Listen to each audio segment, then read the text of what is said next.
Hey guys, welcome back again to Ken Tamplin Vocal Academy, where the proof is in the singing. I'd like to discuss how to sing any song. And this is really important because what you're going to find is you think you're hearing certain vowel sounds, when in fact you're actually not when you hear a really great singer. Here's what I mean by this. A lot of times we think of singing like we speak. SLS, singing like we speak, when in fact we really don't sing like we speak. We sing like we should sing well.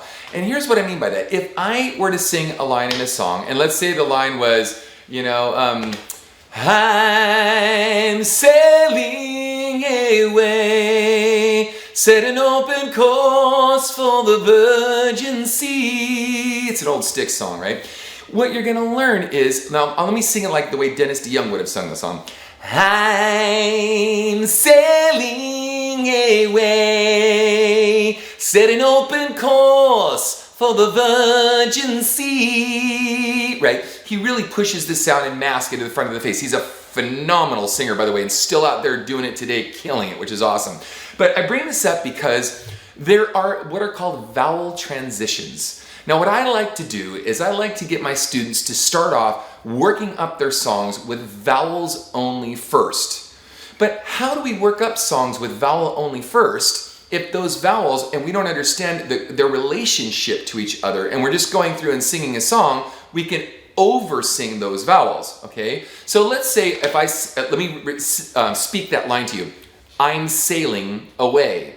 Set an open course for the virgin sea. Now I wouldn't go, I'm sailing away, set an open course for the virgin sea, right? Maybe in theater we might want to do that because we're trying to accentuate the lyrics and we want the last person to the row, on the last row to understand what we're saying.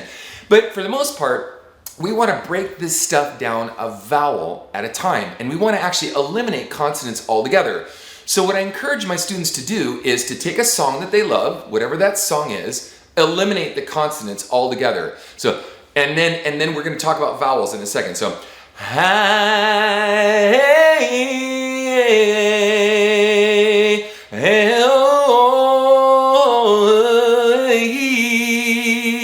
okay. Now, there's what I call vowel substitutions. Now, these vowel substitutions vary and they're not constant. In fact, I just saw one vocal coach put out something here recently. It's how to sing any song. I'd like to make some adjustments to this because there's some incorrect information in that. And if she's listening, hopefully she'll benefit from this because this is 30 years of experience of doing this for a really long time.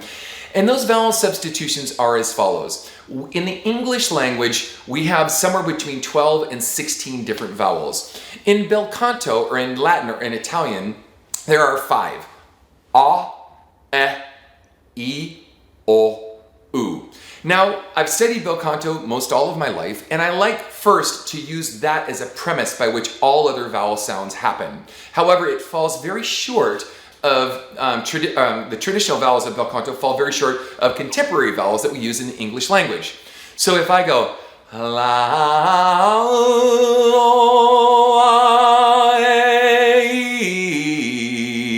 this is called, I'm going to show you something called vocal tract shaping, where we actually shape the vowels themselves to morph easily from one vowel to the next. So we want to take the path of least resistance, or from one vowel into the next vowel, so that when those vowels join or are married together to each other, we can actually have a smooth transition, keeping the maximum space in the back of the throat, the least amount of jaw movement, the least amount of tongue movement, and the least amount of over-exaggeration of the vowel.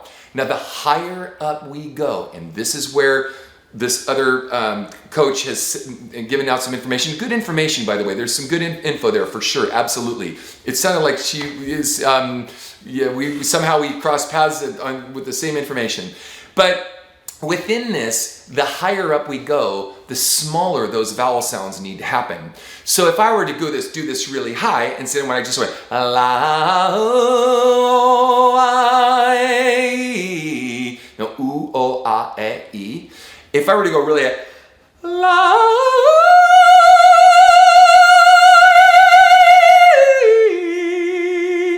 did you notice that there was almost no change in the vowels themselves? They were super subtle.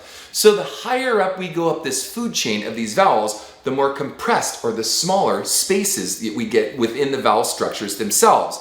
And we take the path of least resistance from one vowel to another. What do I mean by that? Well, this is far more than just a simple quick tutorial here, but there's something called the family of vowels, and the vowels, how they relate to one another when we sing. So as we go up, we convert these vowels. So if we were to sing I, for example, and this is where this other coach is correct, I converts to ah, but not in every case. So if I don't go I, it's just kind of weird, right? And by the way, we talked about diphthongs and some other stuff. You don't necessarily go I and close the vowel, then you go I. At the very end, you can add just a little bit of the E and I, or ah, the ah vowel, and IE, right? Now, the higher up we go, if I say like, then all of a sudden it takes on the persona more of an a or a in the sound. So these vowels shift, and I know this sounds complicated, and it is a little bit, but these vowels shift and they change the higher up we go in the food chain, depending on what we're singing and the intensity of what we're singing, and also the vowels themselves. So I would never sing a pure E. Now let me demonstrate this in a different kind of way. We talk about a vowel holding its shape, right? The shape of the vowel, and then having a quick diphthong at the end, and then curbing into the speaking level sound of the vowel. But actually there's vowels as we go up top, we don't ever sing in a pure the purity of the vowel itself. E is a good example. So I don't go ee, I go A quickly, like A-Y-E, and I can gently roll into the A-E, into that vowel, and then all of a sudden I'm making you think I sang E the whole time, but I use A as the portal, or the tunnel, the portal, or the bridge to get to that. This is true for oo also. If I'm on the bottom and I sing ooh, I can do that on the bottom, but the higher up I go ooh, I go oh ooh, and the higher up the food chain I go even in that is right? I don't go pure, I can never get there. So I use O to get to oo, and I roll into oo. And I don't wait to the very end to give a diphthong at the end. It's because I want to get to the purity of that vowel, and I want to find that placement of that cool little amphitheater that we hit that perfect little pocket in the back of the throat, right? So this becomes really important, how we relate these vowels. So let's get back to how we can sing any song in any style. We start out, again, like, I'm sailing away, right? We start out with just the vowels with no consonants.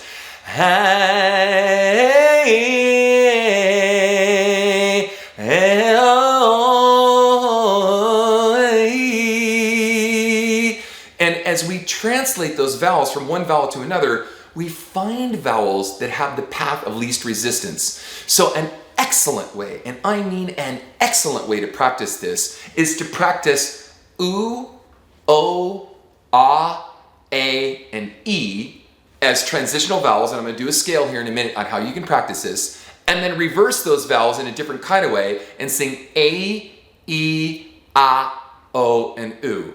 Now what we really need to remember is e, as we go up higher, can be translated to eh, like lead, or ae, like the number 8.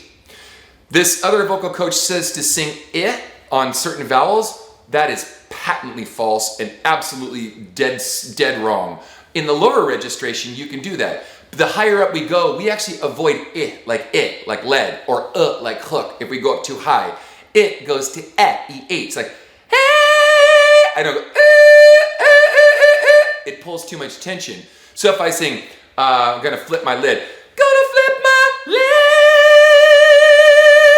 You hear the A-E, like the number 8 come in. I don't go, flip my lid, right? It's too much tension. In fact, you'll start to have, you'll notice that your larynx will start to want to raise on you. So there's a lot of little nuances. I cover all of this in my singing course, but there's a lot of these little nuances that will help you like crazy when you're going to sing your songs. But I want to do just a couple quick scales where you can identify how closely these vowels are related in the throat and how we can build this vowel structure. Now there's a lot more to it than this, but this is an awesome start. So we're going to start going la on the bottom, like the doctor wants to see your tonsils, keeping the maximum space, remembering the breath and the engine that drives your car, and we're going to go oo, o, ah, a, e. La, o, I,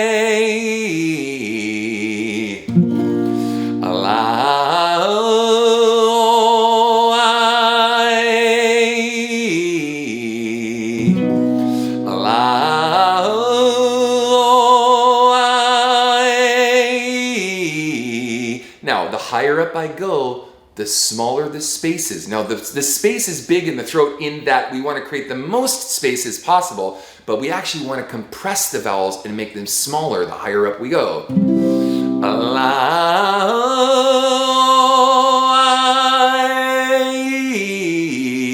Hear me doing it smaller?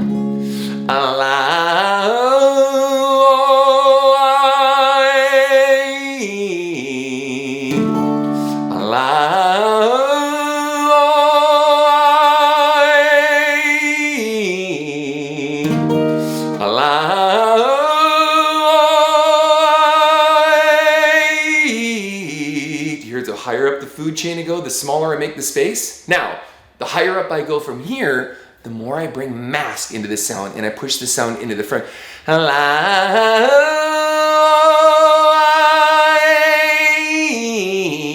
So I'm not carrying so much girth or mass in the throat up with me, and I compress the sounds and make them smaller.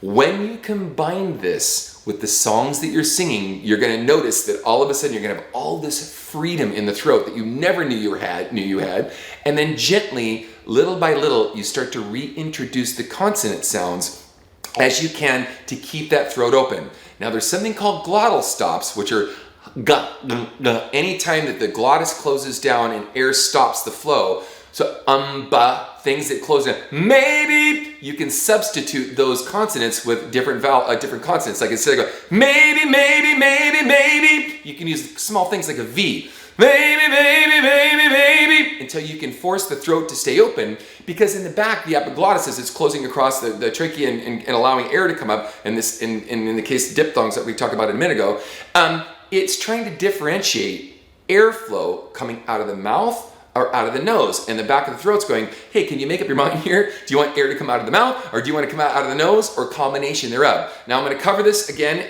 That's actually a whole other subject that has to do with called glottal stops. We'll get to that in another subject. I cover all this in my singing course, guys. If you like what you heard, please like and subscribe to my channel. Please come check out my singers forums. Gosh, we have almost 10,000 people in there now. It's just insane, and it's growing like a weed. So you can get a ton of this amazing information. You can click here and check that out. I have a singing course out called How to Sing Better Than Anyone Else, and I go through step by step how you can build muscle memory for all of this stuff to put you guys on the fast track for awesome singing. Okay? Thank you for joining me. Until next time, Ken Temple Vocal Academy. Peace.